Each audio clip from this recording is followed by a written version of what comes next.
जोहार और नमस्कार। झारखंड में भाषा का विवाद थमने का नाम नहीं ले रहा। जो भाषा का विवाद धनबाद और बोकारो से उठा था भोजपुरी और मगही को लेकर, वही भाषा का विवाद फिर से उठ गया है। हाल ही फिलहाल में अभी 9 भाषा को ऐड कर दिया गया है और झारखंडी लोग अभी विरोध कर रहे हैं। और इसी सिलसिले में हम बातचीत करेंगे। हमारे साथ है जयराम मातो, उनसे बातचीत करेंगे। सबसे पहले दादा जोहार। जोहार, आभार, निहर। अभी 18 भाषा अभी जोड़ा गया है, 9 भाषा एक्स्ट्रा जोड़ा गया है, उसको लेकर क्या विरोध प्रदर्शन करेंगे? देखिए, स्पष्ट कहना चाहेंगे, झारखंड राज्य 88 साल संघर्ष, 88,000 बलिदान, पुलिस यातना, पुलिसिया जुल्म, उसके बाद हमें ये राज्य मिला। लेकिन इस राज्य के मिलने का मकसद क्या था? इस राज्य के मिलने का उद्देश्य क्या था?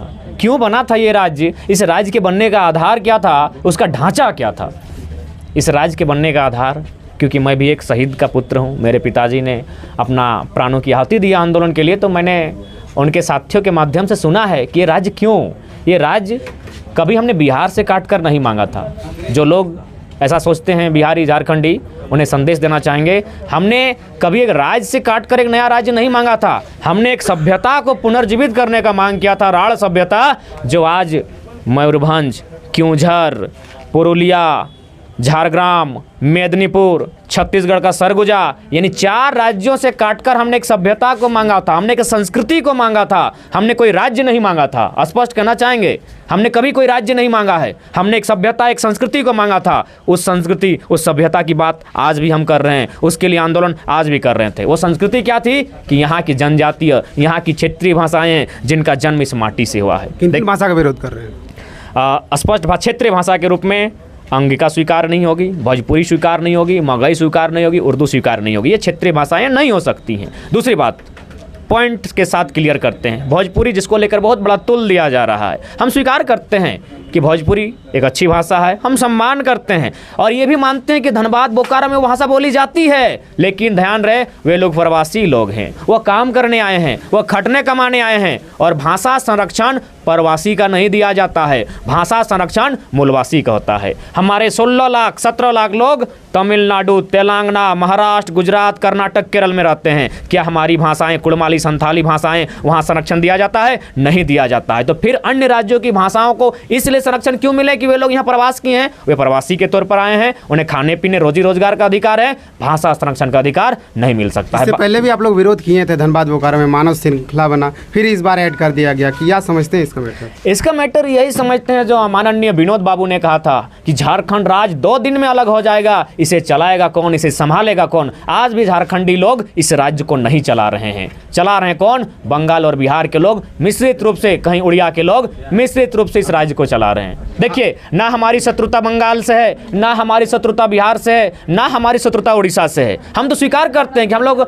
कभी एक दूसरे के साथ भाई भाई जैसा थे। लेकिन जब मेरा अधिकार, मेरा राइट क्लियर हो चुका है, हम अलग हो चुके हैं, तो मेरे अधिकार पर, मेरे खत खलियान पर आप टांग ना अड़ाएं। जी। हाल ही फिलहाल में अभी मुख्यमंत्री जी सदन के अंदर कहें कि 1932 जल्द ही लागू हो जाएगा। शिक्षा मंत्री जी भी कह रहे हैं, विधानसभा अध्यक्ष भी कह रहे हैं 1932 लागू हो जाएगा। अरे लागू हो जाएगा, बोलने का काम हमारा है, बोलने का काम मीडिया का है। मीडिया पूछे कि कब लागू होगा। आप सरकार में हैं, आपका काम है कलम चलाना, आपका काम है करना। बोलने का काम हम लोग का है, हम लोग को बोलने दीजिए। आप लोग भी अच्छा बोलते हैं। बोलने का काम अगर आपसे वे लोग छीन लेंगे मीडिया से, तो मीडिया क्या करेंगे? मीडिया काम है बोलने का कि 32 कब लागू होगा। मंत्री जो कहिए, आपका काम करने का है, विधि बनाइए। विधायक का काम होता है विधि बनाना, आप विधि बनाइए। झारखंड में सबसे ज़्यादा मानव तस्करी होता है, यहाँ पर बेटियों का तस्करी होता है। देश में सबसे ज़्यादा मानव तस्करी यहीं पे होता है, उस मामले में क्या कहेंगे? बिल्कुल सही बात है। यही एक केरल राज्य है, कर्नाटक है। अगर वहाँ की बहनें, वहाँ की बेटी अगर घर से बाहर आती है, एक नर्स बनकर आती है, एक डॉक्टरनी बनकर आती है, एक इंजीनियर बनकर आती है। लेकिन हमारा राज्य, हमारी यहाँ बहु बेटियाँ एक नौकरानी बनने के लिए दिल्ली जाती हैं। बहुत दुर्भाग्य का विषय है। इसलिए तमाम नौकरियों में जो झारखंड नामधारी नौकरियाँ हैं, उनमें उनके लिए कम से कम 25 to 33% रिजर्वेशन हो। और अगर शायद है तो अच्छी बात है, और नहीं तो रिजर्वेशन का प्रावधान करें, ताकि और विशेषकर उन्हें विशेष स्किल डेवलपमेंट किया जाए। महिलाओं में जो गुण है, जो क्वालिटी है, चाहे कढ़ाई हो, बुनाई हो। देखिए, इस राज्य के लोगों ने, सरकारों ने, कार्यपालिका ने सिर्फ और सिर्फ खनन पर ध्यान दिया। खोड़ना है, कोड़ना है, कोड़ना है, कोड़ना है। अरे यहाँ कला विकसित हो सकता है, यहाँ शिल्प विकसित हो सकता है, यहाँ पर्यटन विकसित हो सकता है, यहाँ कृषि विकसित हो सकता है, और भी साधन है जिनके माध्यम से रोजगार को सृजन किया जा सकता है। लेकिन ये लोग केवल और केवल लूटना है। कभी सारंडा के जंगल से पेड़ काटना है, तो कभी पारसनाथ से कीमती पत्थर चुराना है, तो कल ही गुमला गए थे वहाँ से बॉक्सर चुराना है, और धनबाद से तो कोयला खूब चुरा रहे हैं। पुलिस का पूरा सपोर्ट है। जी जी। अब जयराम जी, भाषा आंदोलनकारी जो आप 1932 का खतियान आंदोलन कर रहे थे, क्या उस आंदोलन को छोड़कर अब भाषा आंदोलन में उतरेंगे क्या? देखिए, आंदोलन कर रहे थे, हम आंदोलन कर रहे थे। 32 था तो 32 की बात कर रहे थे, जहाँ खनन हो रहा था वहाँ खनन की बात कर रहे थे, जहाँ विस्थापन है वहाँ विस्थापन की बात कर रहे थे, जहाँ भाषा है वहाँ भाषा की बात करेंगे, जहाँ नियोजन है वहाँ नियोजन की बात करेंगे। आंदोलन कर रहे थे, आंदोलन करेंगे। अगर ये भाषा अगर नहीं हटा गया, जो 9 भाषा ऐड किया गया, अगर उसको नहीं हटा गया तो अगला रणनीति आप लोग का क्या रहेगा? अगला रणनीति होगा एक बृहद आंदोलन की, और उसके बाद रणनीति होगी 2024 में। जी जी। इतना महत्वपूर्ण समय देने के लिए आपको बहुत बहुत धन्यवाद। धन्यवाद आपका भी।